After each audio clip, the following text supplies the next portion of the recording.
Hey guys, this is your main man Mike from EAKCrewProductions, and today we're going to talk about side decking, but just so you have something to look at, I'm going to go ahead and put up this old video of me using macro rabbits versus a friend who's using mermaid lanteans.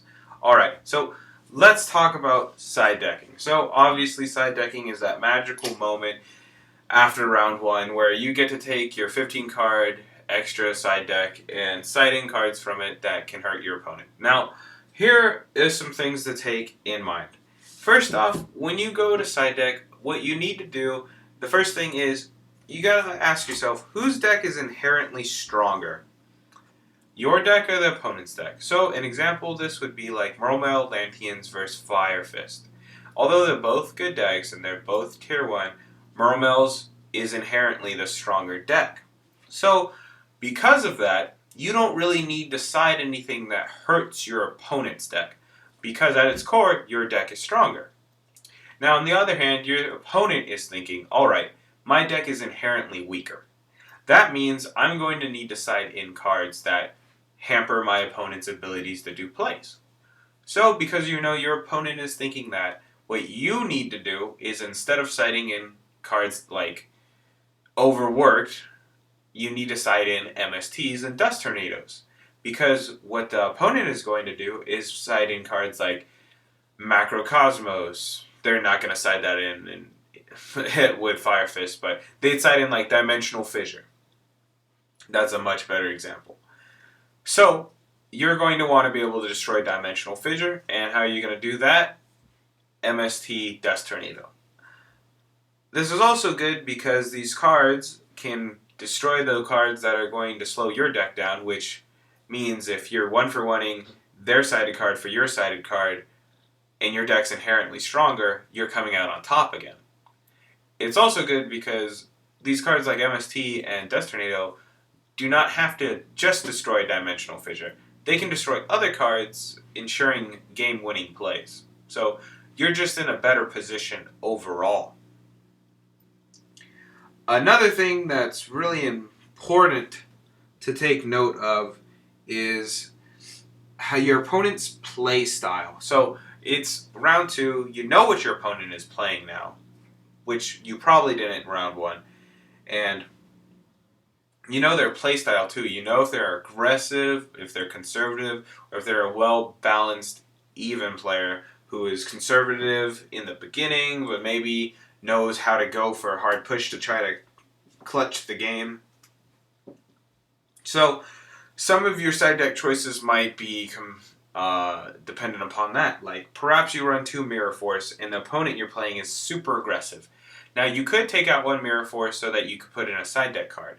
But you're thinking, wow, this guy is so aggressive. He does plays where he just swarms the field and rushes right in. I really don't want to take a Mirror Force out because so far from round 1, it doesn't even seem like he's playing Starlight Road. So I feel like if I keep Mirror Force in, he'll just run into it. I'll wipe his board and I'll be able to punish him. So because of his game style, his play style, you keep the Mirror Force in. And it's little things like that that are actually really important. But going upon knowing what your opponent is playing, now you also get to look at cards like Mystical Space Typhoon. Let's say you're playing against Chaos Dragons. Oh, well, Mystical Space Typhoon and Dust Tornado Heavy Storm, that's not really anything special against Chaos Dragons. Why would I keep that in? I mean, all their spells they're holding in their hands and the deck doesn't like play traps except for maybe a Treacherous. So let me side out Mystical Space Typhoons because they were less useful. They were almost useless in the matchup. But you also have to understand things like the ability for a card that was not very good round 1 to become inherently stronger round 2 and 3. Or not inherently, but adversely stronger round 2 and 3. So let's say you're playing against a deck that does not have graveyard control.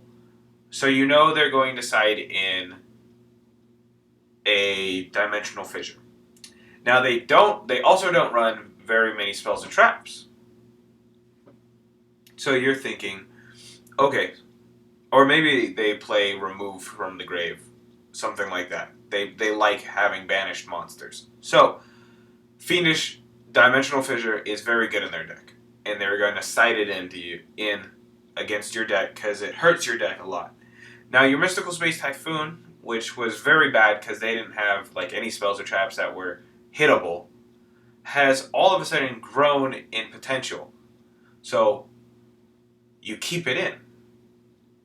And that's just something that you have to realize, is a card can become better round 2 and 3, even though it was not as good round 1. So just because it sucked round 1 does not mean automatically set it out, because you have to look at your opponent and you have to think, okay, what are they going to side? Okay, and pretty much for my last point here is just understanding that when you side deck, you also don't want to side pretty much any more than like 5 cards. If you're siding more than that, you're probably taking apart your engine so much that you're going to find yourself, you've slowed down too much, and you yourself can't do anything.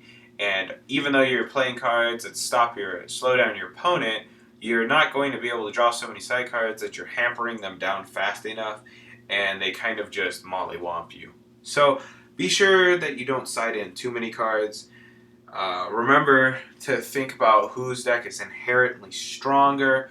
Remember if you're going, what kind of player your player is, his play style, because it's very, very important. And remember which cards were not so good round 1, but at the same time, think about how their power may change round 2 and 3. Anyways, that's Michael from EAK Crew Productions. I hope you guys enjoyed this video. I will see you guys later. Subscribe.